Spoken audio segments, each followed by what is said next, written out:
بسم الله الرحمن الرحيم ألف لام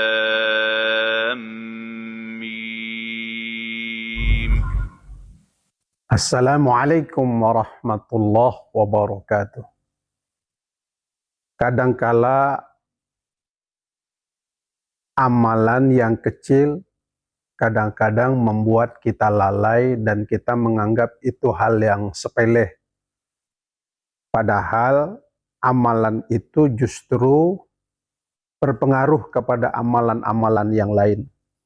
Jika amalan itu rusak, maka bisa rusak amalan yang lain. Contohnya adalah berwudu. Banyak orang menganggap biasa-biasa saja. Tetapi sesungguhnya berwudu ini bisa membuat amal ibadah besar, sholat, bisa menjadi rusak apabila berwudunya tidak sesuai dengan syarat-syarat tertentu. Nah, mari kita lihat di dalam kitab Al-Yaqut An-Nafis, kita lihat. Nah, kita melihat syarat-syarat wudu. Artinya apa? Untuk berwudu itu saja harus memenuhi syarat. Ya, ibarat orang kalau melamar pekerjaan, syaratnya adalah mungkin satu adalah surat lamaran, kemudian biografi. Andai kata salah satu tidak ada, maka kita tidak bisa melanjutkan ke syarat berikutnya. Nah, begitu juga dengan wudu ya. Yang pertama al-Islam. Syarat pertama adalah Islam. Seseorang yang hendak berwudu ya mesti orang Islam gitu. Yang kedua wat tamyizu. Tamyiz. Tamyiz itu sudah dapat membedakan dan mengerti dan paham mana yang baik, mana yang benar ya. Artinya sudah berakal lah ya. Yang berikutnya yang ketiga wan naqa'u anil haidhi wan nifasi. Nah, dalam kitab ini disebutkan bahwa syarat orang berwudu itu ya perempuan tidak dalam keadaan haid dan nifas. Nah, gitu. Jadi kalau dalam keadaan haid dan nifas tidak memenuhi syarat berwudu, tentunya dia harus menghilangkan hadas besarnya dulu. Ya, mandi ya. Kemudian yang keempat wa amma yamna'u wusulal ma'i ilal basyarati. Nah, gitu. Ya. Apa itu yang keempat ini? Tidak ada sesuatu yamna'u yang dapat menegah atau menghalangi wusulal ma'i sampainya air ilal basyarati, sampainya air ke kulit. Jadi tidak ada sesuatu yang menghalangi sampainya air itu ke kulit. Nah, kalau ada sesuatu misalnya cat, karet ya, yang nempel di kulit kita sehingga kulit kita tidak air tidak dapat menyerap ke dalam kulit. Nah, di situ. Jadi syarat berwudu itu harus sampai air ke kulit kita. Wa alla yakuna ala udwi ma yughayyirul ma'. Jadi tidak ada di atas anggota bersuci itu sesuatu yang merubah air. Nah, artinya sesuatu zat. Kalau misalnya kita menuangkan air, bisa jadi air itu berubah. Ya, baik rasa, baunya. Nah, itu tidak ada sesuatu yang merubah air gitu. Kalau ada sesuatu seperti tinta, cat ya kan, sehingga air itu tidak mutlak berubah rasa dan warna. Nah, berarti syaratnya itu ya memang harus tidak ada yang merubah air itu ya, sehingga air itu betul-betul murni jadi air mutlak. Yang berikutnya, alla ya'taqida fardha min furudihi sunnatan.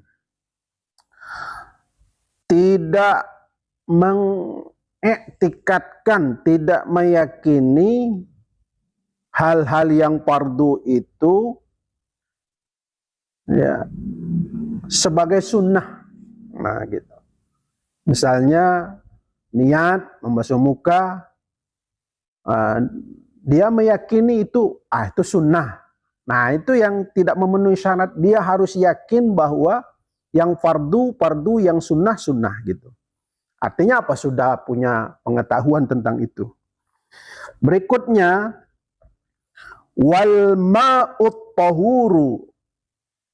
Syaratnya itu memang betul-betul menggunakan air yang suci gitu. Bukan air yang sudah tercampur, bukan air yang sudah mustakmal gitu. Kemudian berikutnya wa izalatun najasatil ainiyati.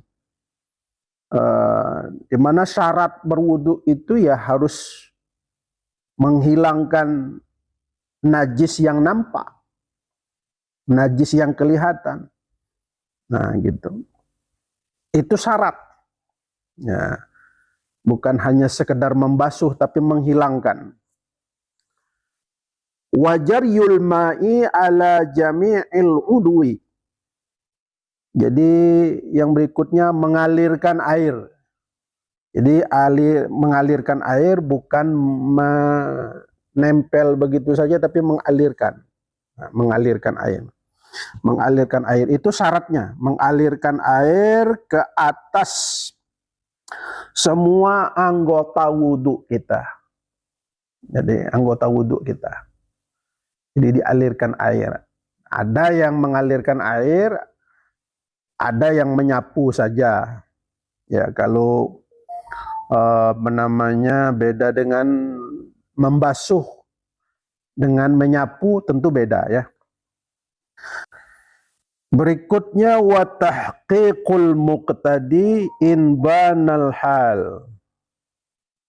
Ya, memastikan bahwa kondisi keadaannya itu dalam keadaan hadas gitu kan. Hadas kecil. Nah, itu syarat berwudu. Kalau orang sudah masih dalam keadaan suci ya itu berwudu biasa. Artinya untuk menjaga wudhu saja. Nah, orang yang berniat maksud ingin berwudhu untuk mengerjakan sholat, dia memastikan, oh ya, saya ini tadi sudah batal wudhu saya. Nah, gitu. Itu maksudnya, memastikan bahwa keadaan dirinya dalam keadaan berhadas gitu. Lalu ingin membersihkan dengan cara berwudhu. Berikutnya wadawamun niyati, ya, mendawamkan senantiasa berniat. Jadi berniat. Wadawamun niyati hukman. Jadi senantiasa berniat, maksudnya berwudhu tadi dengan niat. Untuk apa berwudu itu? Secara hukumnya begitu. Berikutnya wa adamu ta'liquha. Tidak mengaitkan niat berwudu tadi dengan hal-hal yang lainnya. Berikut wa dukhulul waqti, masuk waktu. Jadi ya ini nanti ada kaitannya dengan cara mensucikan dengan berwudu dengan tayammum nanti. Ada kaitannya dengan waktu. Jadi syaratnya itu ya harus masuk waktu. Berikutnya wal muwalatu lidaimil hadasi. Ya, berkesinambungan terus menerus. Ya, tentunya bagi orang yang senantiasa berhadas. Ini khusus bagi orang yang ya kena penyakit beser ya, menetes terus air kencingnya itu kan. Nah, dia harus berwuduk lagi, dan berwuduk lagi. Nah, syarat-syarat ini penting bagi kita untuk kita ketahui sehingga kita tidak keliru ya, sehingga ibadah kita itu betul-betul memperhatikan tahap demi tahap ya. Nah gitu. Mudah-mudahan dapat dipahami sehingga amal ibadah kita betul-betul diterima oleh Allah Subhanahu wa taala. Amin. Ya rabbal alamin. Assalamualaikum warahmatullahi wabarakatuh.